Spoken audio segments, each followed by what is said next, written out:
क्या धुरंधर और टॉक्सिक के बीच में जो क्लैश होने वाला है, इनमें से कोई एक अवॉइड कर सकता है या फिर क्लैश पक्का? और क्या क्रिश 4 बन नहीं पाएगी या फिर शेल्व हो गई, जानेंगे इसी वीडियो में। लेकिन सबसे पहले बात करते हैं जननायकन की। आपको उसके बारे में तो पता है ही है कि वो 9 जनवरी को रिलीज होने वाली थी, लेकिन सीबीएफसी के सर्टिफिकेशन के चलते वो पोस्टपोन हो गई है। फिल्म के प्रोड्यूसर्स को कोर्ट के धक्के खाने पड़ रहे हैं। लेकिन मैं आपको पूरा माजरा समझाता हूँ। तो पहले तो फिल्म को एंड मोमेंट तक सर्टिफिकेट नहीं मिला। फिर मैटर ऐसा हुआ कि सिंगल जज ने ऑर्डर पास किया कि फिल्म को जल्द से जल्द क्लियरेंस मिले, लेकिन इस ऑर्डर पे मद्रास हाईकोर्ट ने रोक लगा दी। फिर मेकर्स सुप्रीम कोर्ट के पास गए तो सुप्रीम कोर्ट वालों ने मना कर दिया और उनको वापस से मद्रास हाईकोर्ट में भेजा, मतलब उस मैटर को मद्रास हाईकोर्ट में भेजा। अब बात ऐसी है कि जननायकन के प्रोड्यूसर्स ने वो केस ही विड्रॉ कर लिया है और मद्रास हाईकोर्ट ने उनको ये परमिशन भी दी है। इस वजह से उन्होंने केस विड्रॉ कर लिया है और अब वापस से फिल्म का री एग्जामिनेशन होगा, वापस से सर्टिफिकेट दिया जाएगा और फाइनली अब अपन कह सकते हैं कि यार फिल्म शायद से फरवरी के लास्ट में रिलीज हो सकती है। बस अब कोई झंझट ना हो यार, फिल्म जल्द से जल्द रिलीज हो यार। मैं तो देखना चाहता हूँ थलपति की लास्ट फिल्म यार, एक ग्रैंड सेलिब्रेशन के साथ। भाई ऐसा तो होना ही नहीं चाहिए था, लेकिन ठीक है यार,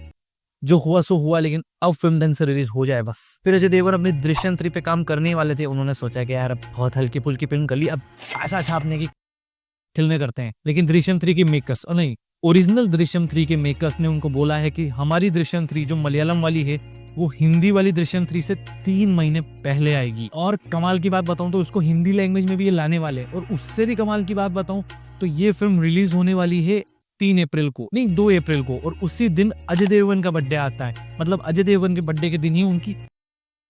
फिर प्रभास की स्पिरिट का ऑफिशियल पोस्टर आया, ये आपको पता है। इसकी रिलीज डेट भी अनाउंस कर दी 5 मार्च 2027, ये भी आपको पता है। लेकिन क्या आपको ये पता है कि फिल्म से प्रकाश राज, जो कि फिल्म में एक मेन रोल प्ले करने वाले थे, उनको अब क्रिएटिव डिफरेंसेस के चलते हटा दिया है। वो स्पिरिट की जो वन बैड हैबिट वाली ऑडियो अपने को सुनाई दी थी, उसमें जो एक स्ट्रिक्ट ऑफिसर था जो कि प्रभास के कैरेक्टर को डांट रहा है, वो कैरेक्टर प्रकाश राज का ही कैरेक्टर था।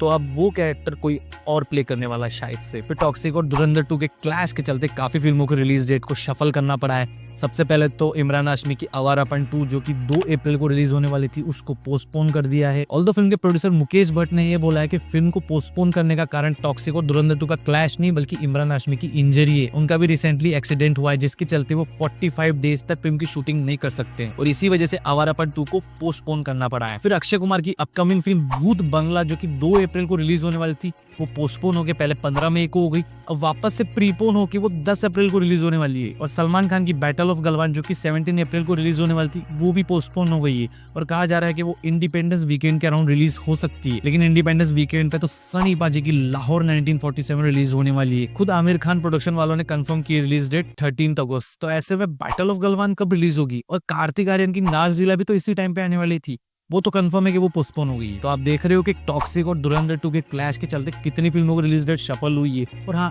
एक रिलीज डेट तो बोलना ही भूल गया मैं, रामचरण की पेड्डी जो कि 27 मार्च को रिलीज होने वाली थी, वो भी अब पोस्टपोन होकर अब 30 अप्रैल को रिलीज होगी। और नानी की द पैराडाइज जो कि 26 मार्च को रिलीज होने वाली थी, वो भी पोस्टपोन हो गई है। बस उसकी रिलीज डेट कुछ भी कंफर्म नहीं करी है, या फिर शायद से पोस्टपोन ही ना हो। लेकिन अब टॉक्सिक धुरंधर की बात कर ही लिए तो क्यों ना और गहरी चर्चा करें।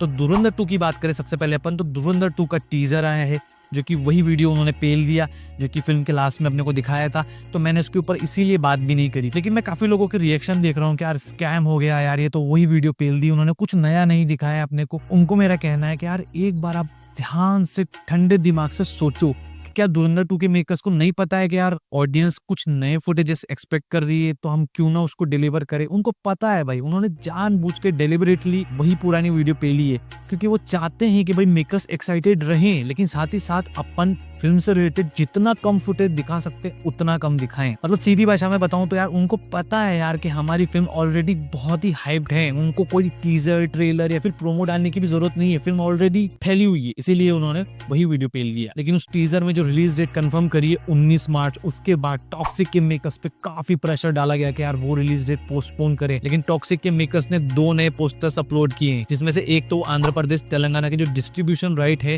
वो SVC श्री वेंकटेश्वर राव क्रिएशन जो कि दिलराजू की कंपनी है, उन्होंने वो डिस्ट्रीब्यूशन राइट एक्वायर किए हैं। दूसरा पोस्टर इसके overseas distribution right PHF Phars film ने एक्वायर किए हैं। ये बताने के लिए दोनों पोस्टर डाले गए हैं, लेकिन इसमें रिलीज डेट वही 19 मार्च है। इसका मतलब टॉक्सिक के मेकर्स भी पीछे नहीं हटने वाले हैं। तो मतलब धुरंधर 2 का और टॉक्सिक का क्लैश कंफर्म। खैर अपन कर भी क्या सकते हैं यार, अब क्लैश हो रहा है तो हो रहा है, स्क्रीन की मारामारी होगी तो होगी, देखेंगे अपन ये ड्रामा। लेकिन क्रिश 4 का भाई अलग ही ड्रामा चल रहा है। ऋतिक रोशन का मानना है कि मुझे भाई 500 करोड़ बजट चाहिए, लेकिन फिल्म के प्रोड्यूसर्स आदित्य चोपड़ा ने कहा कि मैं 350 करोड़ ही इन्वेस्ट कर सकता हूँ। तब ऋतिक रोशन फिल्म के फंड के लिए इधर उधर हाथ पांव मार रहे हैं। दैट मीन्स कि क्रिश 4 अभी पूरी तरह शेल्व नहीं हुई, ये बन सकती है अगर ऋतिक रोशन को कोई एक अच्छा खासा पैसा फूकने वाला आदमी मिल जाए तो। और मुझे मेरी वीडियो पे लाइक करने वाला आदमी और सब्सक्राइब करने वाला आदमी मिल जाए बस।